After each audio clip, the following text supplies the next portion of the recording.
In this particular situation, the presentation was that the chief of the Borrelia burgdorferi, which is the spirochete that supposedly causes Lyme disease, was behind this sickness. And he made a political statement that the spirochetes were at war with the humans because the humans were destroying the environment. And it was no longer safe to hide out in deer.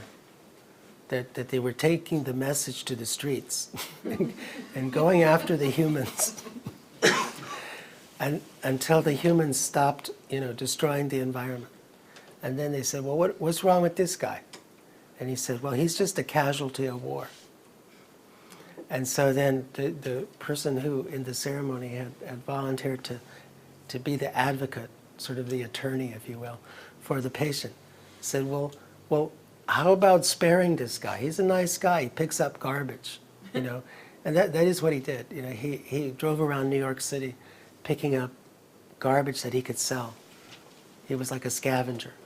He especially on Park Avenue, where they'll throw away working stereo systems just because they got a new one. So he was a scavenger. And so his advocate said, now look at this guy. He goes around recycling. He's a friend to the spirochetes and not an enemy. Spare him.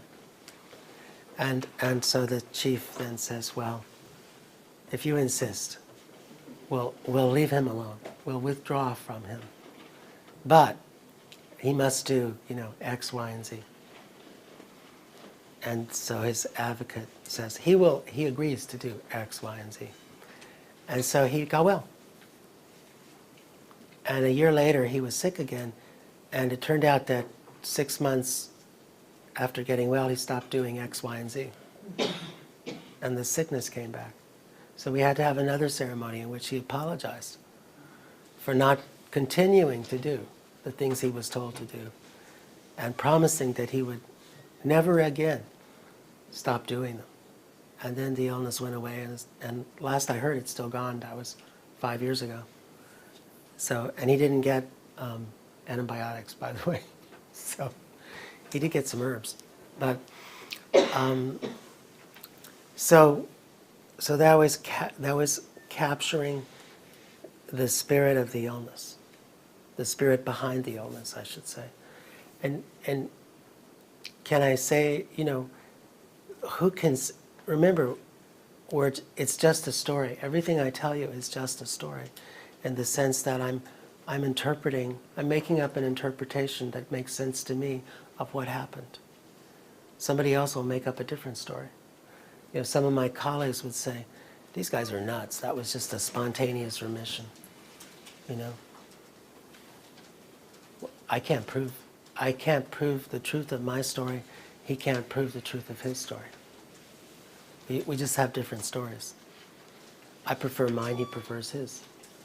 I prefer mine because it says something different about humanity. It says healing is always possible, which is an Aboriginal belief. It says the universe is a magical place. Healing is always possible. Let's have some dialogues with those who appear to be our enemies, who appear to be causing us torment and pain, and let's see if we can work it out. His story goes like this. Anyone who gets better, it's just random, and you can't influence anything for the good, for the better. You just have to go get drugs. And that's his story. I don't like that story. I don't prefer it. And so I don't pursue it. But he likes it. Works for him, I guess. Might not work so well if he got sick, but... So it's just a story. So I'm telling you my story. Somebody else will tell you a different story. How do you prove that a story is true? You can't. And anybody here read the book Gödel, Escher, Bach? That's a great book. You guys ought to read that. It's like 25 years old, I think. But I'm the only one I know besides Barbara now who actually read it from cover to cover. But when I was probably not I don't know, it was probably 20 years ago. Everybody had it on their coffee table. It was the book that intellectuals had on their coffee table. But it was a really cool book because Gödel had this theory that you can't prove anything from inside of itself. So applied to conventional medicine, it would say from inside of conventional medicine, you can't actually prove anything. You can't actually prove that it's true. You have to step out of it to prove that it's true or not. You have to be in some other system. So same thing for Aboriginal healing, right? You can't actually prove that it's true inside the system. And so it turns out you can't actually prove anything. And that was, any of you guys read, who's that? I'm blocking on his name right now, but he's philosopher of science, most famous philosopher of science ever, Popper. Anybody read Popper? Popper's cool.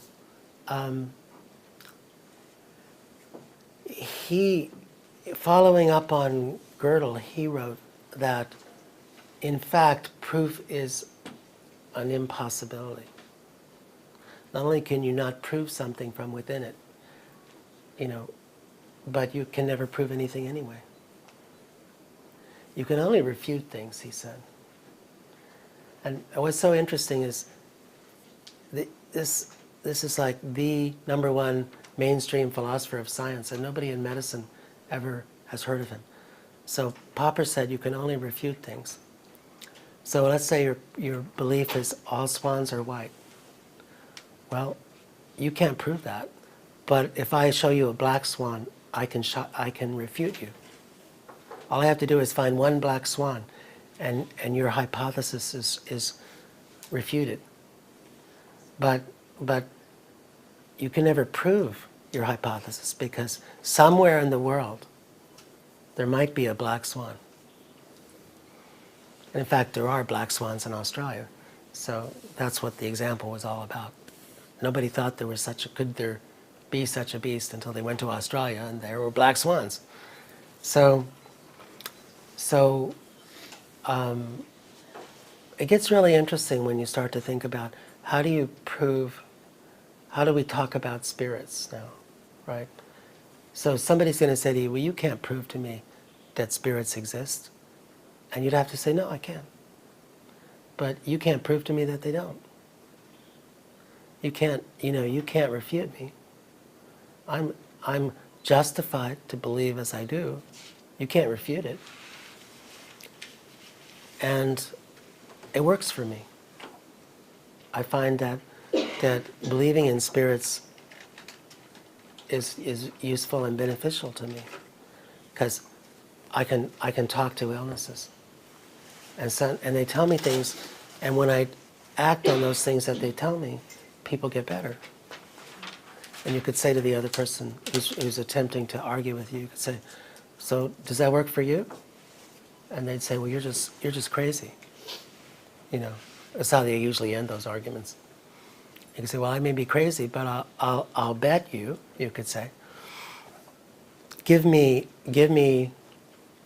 20 people that you haven't been able to help, and I'll bet you I could help some of them. You could offer them that challenge, which I have, and I've done. And then they say, well, that doesn't prove anything. Right? And they just say, maybe you're just a nicer person than I am. I heard that once. But, so, anyway, that's sort of what is that? That's sort of the caveat of this kind of approach. So that's why elders don't even talk to scientists. They say, let them alone. They'll figure it out when they die.